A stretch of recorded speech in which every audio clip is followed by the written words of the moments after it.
Guys good morning. आज day 20। आज बिहानै म 7:25 पुगिसकेको थिएँ अनि ब्रेजीले पनि सटर खोल्नु भयो अनि हाम्रो भित्र इन्ट्री भइसकेपछि एउटा अङ्कलको फोन आएको थियो। फोन रिसिभ गरिसकेको थियो अनि बहिनीको पनि इन्ट्री।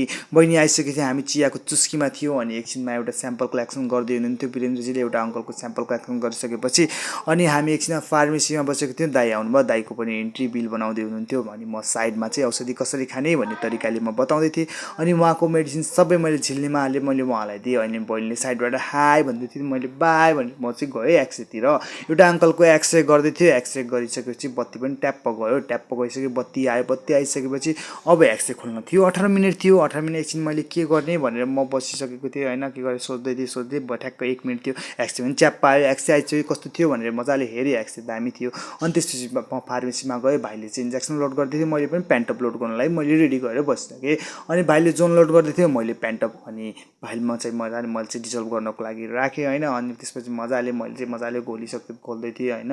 मजाले यसलाई रब गर्दै बसेको थियो अनि त्यसपछि भाइले उता इन्जेक्सन लोड, मैले पनि इन्जेक्सन लोड अनि भाइ चाहिँ गयो इन्जेक्सन लाउन। भाइले आएर लगेर मजाले गयो होइन। म पनि गएँ। आजको भिडियो कस्तो लाग्यो साथीहरू? लाइक, सेयर, कमेन्ट, सब्सक्राइब गर्न नबिर्सनुहोस्।